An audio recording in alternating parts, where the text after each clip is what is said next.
बच्चों, good morning. हम भूमि संसाधन के अंतर्गत भूमि के अर्थ एवं भूमि की विशेषता को पढ़ चुके हैं। आज हम भूमि संसाधन के महत्व पर प्रकाश डाल रहे हैं। भूमि संसाधन के महत्व को निम्न बिंदुओं द्वारा समझा जा सकता है। पहला है मनुष्य के जीवन का आधार। मनुष्य के जीवन का आधार क्या है? भूमि है। भूमि पर ही हम सुबह उठते ही अपना कदम रखते हैं।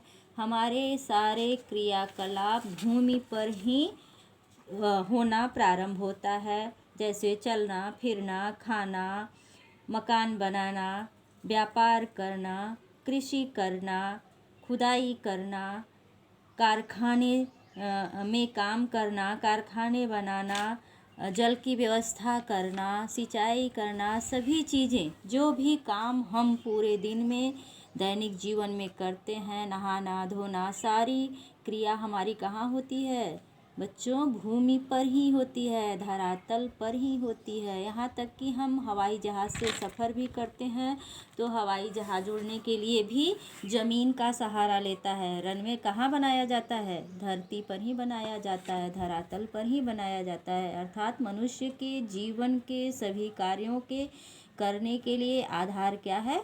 भूमि है। दूसरा है व्यापार का आधार। कोई भी व्यापार, जो भी व्यापार होता है, चाहे वो स्थल मार्ग द्वारा हो, चाहे जल मार्ग द्वारा हो, चाहे वायु मार्ग द्वारा हो, तीनों मार्गों द्वारा जो व्यापार होता है उसका आधार क्या है? भूमि है। क्योंकि सड़क भी कहाँ बनाया जाएगा? भूमि पर बनाया जाएगा। रेलवे मार्ग भूमि पर बिछाया जाएगा। या हवाई मार्ग द्वारा अगर व्यापार होता है तो जहाज का रनवे जो बनेगा वह ज़मीन पर ही बनेगा।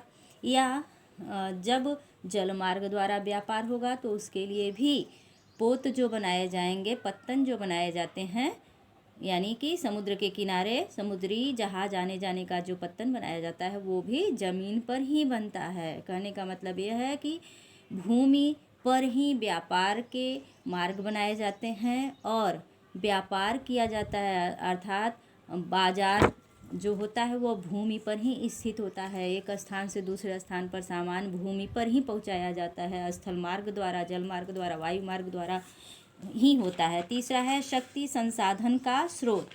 शक्ति का संसाधन मतलब जिन संसाधनों द्वारा मशीनों को चलाने के लिए शक्ति प्रदान होती है उसे शक्ति के संसाधन कहते हैं। जैसे कोयला हुआ, ये धातुएं हुई, मनुष्य और मशीन दोनों। और मनुष्य के लिए क्या आवश्यक है? कृषि संसाधन यानी भोजन।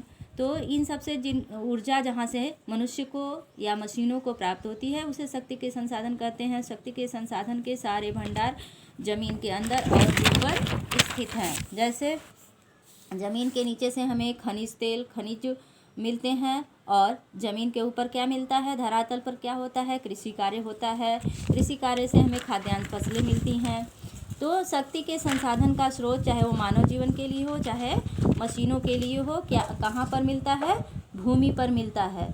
अगला टॉपिक है परिवहन व संचार के साधनों का विकास। जैसा कि अभी हमने व्यापार का आधार के अंतर्गत बोला है कि परिवहन व संचार, परिवहन मतलब आवागमन के साधन, संचार मतलब ये दूर संचार जो मतलब दूरदर्शन, मनोरंजन के जो साधन हैं और सूचना प्रसारण के जो साधन हैं वह इसके अंतर्गत आते हैं। तो ये सारे जो भी संसाधन है कहाँ पर बनाए गए हैं? जैसे परिवहन, सड़क परिवहन, जल परिवहन, वायु परिवहन, सबका आधार क्या है? भूमि है। और संचार जैसे तार व्यवस्था है उसका आधार भी भूमि है। जो बेतार व्यवस्था है यानी कि जिसमें तार दिखाई नहीं पड़ता है, जैसे आजकल आप लोग मोबाइल चलाते हैं उसमें नेटवर्क जो रहता है नहीं रहता है, हम लोग कहते हैं नेटवर्क है, नेटवर्क नहीं है, तो उसका तार दिखाई पड़ता है? नहीं दिखाई पड़ता है। सब उपग्रह जो छोड़े जाते हैं उसी के द्वारा यह सब कार्य किया जाता है। तो वो इसको बेतार व्यवस्था कहते हैं। जो इंटरनेट है और ईमेल, जितने भी ऐसे आधुनिक संसाधन हैं सब बेतार की व्यवस्था में आते हैं। तो ये सारी जो इनकी प्रयोगशालाएं हैं जहाँ से सैटेलाइट भेजे जाते हैं वो पर ज़मीन पर ही बनाए जाते हैं, यानी धरातल पर ही बनाए जाते हैं, भूमि पर ही बनाए जाते हैं। अर्थात परिवहन व संचार के साधनों का विकास भी भूमि पर ही होता है। और लास्ट है रोजगार का आधार। रोजगार का आधार भी हमारी पृथ्वी ही है। मनुष्य पृथ्वी पर ही फैक्ट्रियां बनाता है, पृथ्वी पर ही कृषि करता है, क्योंकि कृषि पर आधारित ही उद्योग धंधे स्थापित होते हैं और वनस्पतियों पर आधारित उद्योग धंधे होते हैं और खनिज संसाधनों पर आधारित उद्योग धंधे होते हैं। उद्योग धंधे इन्हीं सब चीज़ों पर आधारित होते हैं, जैसे कृषि पर आधारित है सूती वस्त्र उद्योग, रेशमी वस्त्र उद्योग आदि। तो ये धातुओं पर आधारित है लोहा, लौह इस्पात उद्योग। इसी तरह से और जितने भी उद्योग स्थापित किए जाते हैं उसी में मनुष्य कार्य प्राप्त करता है। वनस्पतियों पर आधारित उद्योग जैसे है फर्नीचर उद्योग, फर्नीचर उद्योग में भी बहुत सारे लोग कार्यरत हैं। इसी प्रकार से कृषि क्षेत्र में भारत की लगभग प्रेजेंट टाइम में 55% जनसंख्या, वैसे तो माना जाता है कि 2/3 जनसंख्या भारत की कृषि कार्य में जुड़ी हुई है, लेकिन वास्तविक धरातल पर आज वर्तमान समय में केवल 55% जनसंख्या ही कृषि कार्य करती है। तो इस प्रकार हम देखते हैं कि मनुष्य के सभी कार्यों के लिए भूमि संसाधन आवश्यक है। बिना भूमि के मनुष्य का, जीव जंतुओं का, वनस्पतियों का जीवन संभव नहीं है। तो बच्चों, हम उम्मीद करते हैं कि आप लोगों को भूमि का अर्थ, भूमि की विशेषताएं और भूमि संसाधन का महत्व समझ में आ गया होगा।